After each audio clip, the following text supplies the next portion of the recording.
messieurs, bonjour. Merci de votre fidélité dans ce journal. Pour le 10e vendredi consécutif, les Algériens continuent de sortir en masse dans tout le pays. Des images en direct de cette nouvelle journée de protestation dans cette édition. Nous parlerons dans ce journal également de logement avec le lancement aujourd'hui de la 5e opération de choix de site pour près de 54 000 logements de type ADL2.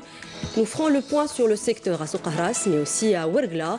Et pour terminer, nous irons à Djidjel pour célébrer la fraise. Depuis plusieurs années consécutives, cette wilaya détient la première place à l'échelle nationale en matière de production de ce fruit sous plusieurs variétés et avec une très bonne qualité. Bienvenue à tous. Je le disais à l'instant, les Algériens sortent en masse ce vendredi pour la 10e semaine consécutive à travers les wilayas du pays pour une nouvelle journée de protestation revendiquant la poursuite des réformes, la lutte contre la corruption et le changement politique. Je vous laisse découvrir les images en direct à partir de la place Odin à Alger Centre.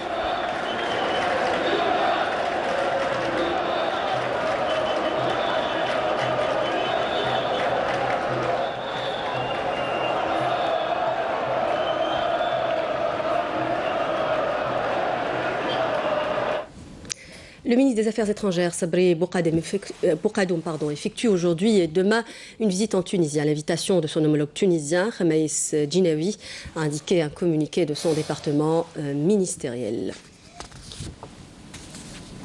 Le Premier ministre Nourdine Bedoui a présidé hier à Alger une réunion du Conseil interministériel consacrée à l'examen et l'évaluation des préparatifs pour l'accueil du mois sacré, durant laquelle l'ensemble des mesures prises à cet effet par les ministres concernés ont été exposées. Nourdine Bedoui a donné plusieurs orientations consistant en la prise de toutes les mesures nécessaires en matière d'hygiène et de santé publique et l'aménagement des mosquées et leur abord pour recevoir les jeûneurs dans un climat sain et serein.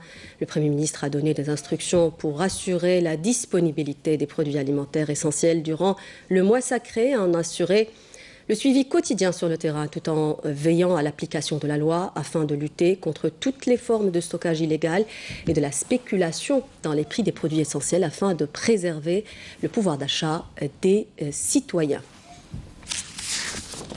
Je le disais en titre également, lancement aujourd'hui de la 5e opération de choix de site pour près de 54 000 logements de type ADL2 qui se sont acquittés de la première tranche du prix de leur logement à travers 26 wilayas. L'opération a eu lieu en présence du ministre de l'Habitat. Dans le cadre de l'éradication de l'habitat précaire, les autorités locales de la wilaya de Soukahras ont procédé à la démolition définitive de l'un des plus anciens quartiers précaires qui a donné un aspect hideux au centre-ville. Ceci après l'attribution aux citoyens de terrain pour construire et des aides financières, nous dit Badia Amarni. C'est une opération de démolition du plus grand quartier d'habitation précaire à Soukahras, appelé par les habitants Montgardien et qui a été construit aux premières années de l'indépendance. Une opération intervenue après avoir indemnisé les 114 familles occupant le site en leur octroyant des terrains à construire dans le cadre d'un groupement d'habitat rural et des enveloppes financières de l'ordre de 700 000 dinars ainsi que des contrats de propriété. C'est la première opération. Nous sommes confiants car cela sera suivi par d'autres opérations à l'avenir jusqu'à l'éradication graduelle de tous ces habitats anarchiques. Ils m'ont indemnisé avec un terrain à construire et une aide de 70 millions. Nous avons bénéficié d'un terrain de 120 mètres carrés et d'une aide de l'État estimée à 70 millions. Nous espérons que cette opération se poursuivra pour éradiquer tous ces habitats précaires. Pour éviter que d'autres habitats précaires pullulent, ces terrains récupérés seront immédiatement exploités après ces opérations de démolition. Un projet de 100 logements promotionnels aidés LPA sera implanté sur ce site en attendant l'éradication totale des autres habitats précaires. Allons à présent à Ouergla, où le problème de logement se pose également. Et toujours en dépit de la disponibilité du foncier immobilier, les Ouerglis s'impatientent devant les retards enregistrés dans la réalisation et la livraison des logements, tout type confondu, nous dit Adil Bouhames dans ce papier. Les habitants de Ouergla ne savent plus à quel sein se vouer, eux qui ont passé des années à attendre l'affichage de la liste des bénéficiaires des logements socio-participatifs destinés à leur daïra qui a bénéficié d'un quota estimé à plus de 1000 unités. À travers tout le pays, les bénéficiaires ont eu leur logement. Par contre, ici à Ouargla, on attend encore. Et les raisons diffèrent de jour en jour. Je fais des va-et-vient incessants et au quotidien entre les deux daïras. Je ne suis pas le seul. Nous sommes nombreux dans cette situation. Et je ne vois rien venir. J'ai déposé mon dossier en 1997 et depuis cette date, la seule réponse que nous avons eue de la part des différents chefs de daïra qui se sont succédés, patientez, vos dossiers sont à l'étude. Cette étude a vraiment trop duré. Nous ne pouvons plus supporter les charges de la location. Cela va durer jusqu'à quand ? De par le nombre très important de ses habitants, la daïra de Ouargla connaît une forte demande sur ce type de logement dont la dernière distribution remonte à 2013. Nous n'arrivons pas encore à cerner le problème. Les immeubles sont en cours de réalisation ou sont construits depuis 5 ans. Il y en a même qui sont fissurés depuis. Aucun logement n'a été distribué. Le problème est que le nombre des demandeurs est très élevé. Nous sommes tenus donc d'enquêter sur 15 000 dossiers. Cela nécessite du temps. Nous venons juste de boucler l'étape de l'étude de tous ces dossiers. Si les travaux sont achevés au niveau de plusieurs sites, d'autres par contre avancent à une très faible cadence, pour ne pas dire complètement à l'arrêt, comme c'est le cas au niveau de ce site, où les travaux ont été entamés en 2009. La plupart de ces logements ont bénéficié de l'aménagement extérieur. Les autres sont en cours de réalisation. D'ici la publication des listes des bénéficiaires et l'entame de l'étape des recours, les travaux d'aménagement connaîtront une bonne avancée. Donc les bénéficiaires auront leur logement juste après l'achèvement des procédures administratives et n'auront plus à attendre une année encore. Aussi paradoxal que cela puisse paraître, le problème du logement persiste à Ouargla, où la disponibilité du foncier immobilier ne se pose même pas. Et à présent, l'actualité internationale résumée par Jazia Bayou. Plusieurs milliers d'enseignants marocains dits contractuels ont de nouveau manifesté à Rabat pour protester contre la répression dont ils disent avoir été victimes la veille. Ces enseignants du secteur public ont défilé dans les rues de la capitale marocaine dans une marche silencieuse qui s'est déroulée sans incident.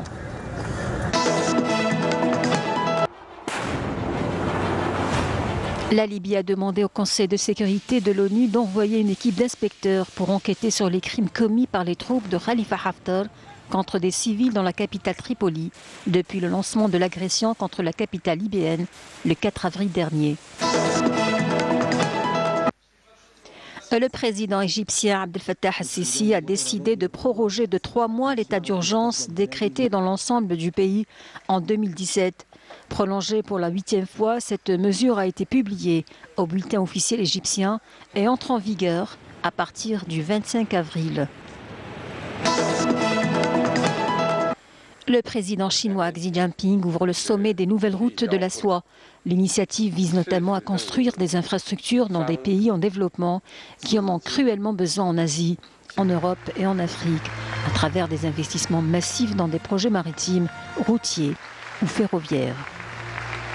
Depuis plusieurs années consécutives, la wilaya de Jijel détient la première place à l'échelle nationale en matière de production des fraises, sous plusieurs variétés et d'une très bonne qualité. Et d'ailleurs, c'est dans une ambiance chaleureuse et festive que la wilaya célèbre cette année la journée de ce fruit tant convoité. C'est un sujet signé Nassima Imloul. La fraise, un faux fruit qui se démarque par son goût sucré et son coloris rouge vif. À l'arrivée du printemps, elle fait son apparition sur nos étals pour le bonheur des plus gourmands. Pour être fêtée dans une ambiance festive à travers plusieurs wilayas du pays, notamment à Jijel, qui détient la première place en matière de production.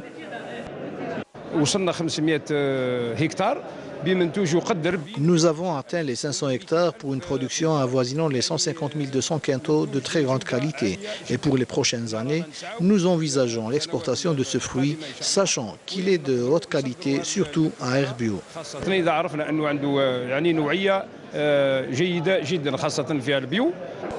En dépit des problèmes rencontrés durant sa culture, la récolte de ce fruit saisonnier a été abondante dans la wilaya de Jijel.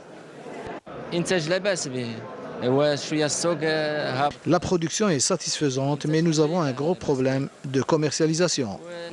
La fraise est consommée en dessert, crue avec du sucre de la chantilly ou dans les tartes et tartelettes, mais également elle se marie parfaitement avec les salades salées sucrées. J'ai réalisé des tartelettes et en tant que femme, j'ai voulu créer de nouvelles recettes, en plus des jus et de la confiture. La fête de la fraise, un événement qui, en dépit des multiples carences relevées, reste un garant pour perpétuer la tradition en matière de production de ce fruit très apprécié et très consommé et qui présente de nombreux atouts nutritionnels. Le mois sacré du Ramadan approche à grands pas, l'occasion de multiplier les actions de solidarité pour aider les plus nécessiteux. Un exemple, celui de l'association Khair Shabab d'Oran, qui a organisé une expo-vente de vieux livres au palais du Bey d'Oran au profit des démunis. Un appel lancé à travers les réseaux sociaux qui a eu un écho favorable. Cet événement a aussi pour but de promouvoir les sites culturels durant ce mois du patrimoine, nous dit Amel Bouarda. Lis un livre et fais-en don, c'est l'initiative inédite lancée par l'association Khair Shabab d'Oran via les réseaux sociaux. Le principe est simple et porteur. Cette expo-vente organisée au Palais du Bey permettra de verser l'argent collecté grâce à la vente de vieux livres aux nécessiteux durant le mois de Ramadan. نديرو في لاباج فيسبوك نبداو نلمو الكتوبه على الناس نلونسو لا كوليكت ابخي الناس كاين يطوعوا يمدونا كاين ميم جابوا لنا من الخارج جابوا لنا كتوبه راهم هنايا في ليكسبوزيسيون ويبدا ابخي كي نلمو الكتوبه نديرو ليكسبوزيسيون تاع ابخي لا كوليكت اللي نلموها تاع الدراهم نديرو بها قفه رمضان. L'Office national de gestion et d'exploitation des biens culturels protégés ouvre ses portes à toutes les initiatives et aux associations. Notre but est de rapprocher la société civile des sites culturels et historiques. Une initiative à la fois culturelle et solidaire qui a suscité l'engouement du public, friand de livres et de patrimoine culturel. L'événement a fait Facebook ou Instagram, donc j'ai décidé de venir. Mais c'était très intéressant parce qu'ils vendent des livres ou à prix bas. Tenez qu'il y a une exposition de les peintures. En plus, un palais, un lieu touristique. Donc. Voilà, surtout l'endroit où les fait est très intéressant. Une petite visite les lieux, très intéressant. Facebook, les amis تاوعي انفيتاوني ليه دخلت نشوف ديت لي زانفورماسيون لقيت بلي لقيت روحي انتريسي باسكو نبغي كتوبه و باسكو لازم نديرو الخير. Ce site chargé d'histoire s'est transformé en véritable espace de création artistique pour les étudiants de l'université d'Oran. Bien inspirés, ils ont donné libre cours à leur talent en peinture. Un événement qui tombe à pic pour promouvoir les sites culturels en ce mois du patrimoine. Et avec cet élan de solidarité, nous arrivons à la fin de ce journal. Merci de nous avoir prêté attention. Tout de suite, la météo de Fayel Chir. N'oubliez pas de nous rejoindre sur les réseaux sociaux Facebook ou encore YouTube. Je vous souhaite une excellente après-midi sur Canal Algérie. Au revoir.